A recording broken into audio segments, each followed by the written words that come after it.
Tonight, a federal court quietly did something profoundly loud. It shut down an extraordinary attempt by the United States Department of Justice to discipline a sitting federal judge, not for corruption, not for misconduct, but for allegedly worrying out loud about the rule of law. Let's be very clear about what happened here. A judicial misconduct complaint filed by the Justice Department against James Boasberg, the Chief Judge of the U.S. District Court in Washington, D.C., has been dismissed. Not paused, not delayed. Dismissed. And in doing so, the federal judiciary sent a message, not just to the Justice Department, but to the White House behind it, about the limits of executive power and the independence of the courts. This story begins with deportation flights.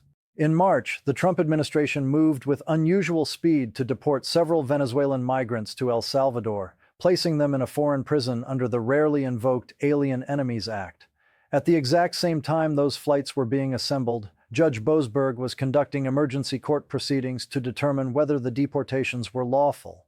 According to the judge, the administration appeared to rush those flights while the court was still actively reviewing the case. Boasberg would later say the government appeared to have acted in bad faith. That phrase matters, because bad faith is not political language. It is legal language, and it is language judges use carefully. What happened next was unprecedented. Instead of appealing the ruling through normal legal channels, the Justice Department, under Attorney General Pam Bondi, filed a judicial misconduct complaint against Judge Boasberg himself. The allegation? That during a closed-door meeting of the U.S. Judicial Conference, attended by Chief Justice John Roberts, Judge Boasberg allegedly expressed concern that the Trump administration might ignore court rulings and trigger what he reportedly called a constitutional crisis. Those words, according to the Justice Department, were improper. Let that sink in.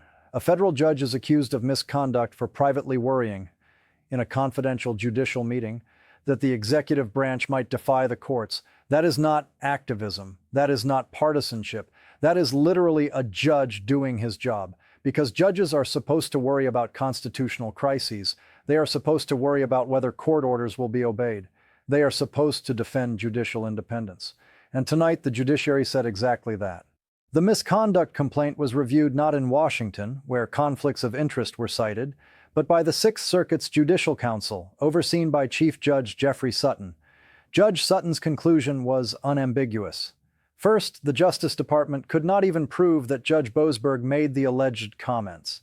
But second, and far more important, Judge Sutton ruled that even if the comments were made, they would not violate judicial ethics rules. Why? Because discussing fears about executive compliance with court orders is entirely appropriate in judicial policymaking meetings. Sutton wrote that such concerns fall squarely within customary topics of judicial conferences, including judicial independence, judicial security, and relations between branches of government. In other words, the DOJ's complaint didn't just fail, it never should have been filed. And that brings us to the bigger story tonight. This was not about ethics, this was about pressure. This was about intimidation. When a Justice Department files a misconduct complaint against a judge who ruled against the administration, especially one who suggested the executive branch might be acting in bad faith, that is not accountability. That is retaliation. And federal courts exist precisely to stop that kind of behavior. This matters because it fits a larger pattern. We have now seen repeated attempts by the Trump administration to blur the line between law enforcement and political grievance. Judges who block executive actions are labeled enemies. Lawyers who challenge government conduct are accused of obstruction. Courts that insist on due process are portrayed as partisan obstacles. But tonight's ruling makes something very clear. The judiciary is not playing along. It is asserting its independence, and it is reminding the executive branch that the Constitution does not bend to political convenience. The Alien Enemies Act, a law written in the 18th century, does not grant unlimited power. Emergency deportations do not override judicial review, and filing ethics complaints does not erase unfavorable rulings. This decision also carries a warning. If the executive branch continues to treat court oversight as a threat rather than a constitutional requirement, it will continue to lose, not politically, but legally, because courts do not respond to press releases. They respond to evidence, procedure, and law. Judge Boasberg did what judges are supposed to do. He reviewed government action. He questioned its legality. And when necessary, he criticized it. The Justice Department attempted to turn that into misconduct. Tonight, the courts turned that attempt into a rejection. And the last word tonight is this: a government confident in its legality does not try to discipline judges who question it. A government that respects the rule of law does not fear closed-door judicial discussions. And a democracy survives not because courts are silent, but because they are independent. That independence held tonight, and that matters. And this is where the story gets even more revealing, because the Justice Department did not just lose a procedural argument, it lost a credibility test. Think about how rare this was. The Department of Justice almost never files judicial misconduct complaints against sitting federal judges. That mechanism exists for serious ethical breaches, corruption, abuse of power, conflicts of interest, not for discomfort, not for concern, not for a judge expressing anxiety about whether court orders will be obeyed. But that is exactly what happened here. The complaint relied heavily on reporting from a partisan media outlet, not sworn testimony, not a transcript, not verified evidence. And yet, the Department of Justice treated it as sufficient to launch an ethics challenge against a federal judge. That alone should alarm anyone who cares about the separation of powers. Because if judges can be targeted for what they might have said in a confidential meeting, then judicial independence becomes conditional. Conditional on silence, conditional on compliance, conditional on not upsetting the executive branch. And that is not how constitutional democracy works. The appeals court did not mince words. Judge Sutton made it clear that judicial conferences are exactly the place where judges are supposed to speak candidly about threats to the rule of law, including fears that executive officials may ignore court rulings. That is not misconduct. That is the judiciary doing its job behind closed doors, so it can protect the public interest in open court. What makes this episode especially troubling is the timing. The complaint was announced just days after Judge Boasberg signaled he might pursue disciplinary action against Justice Department lawyers for their conduct in the Venezuelan deportation case.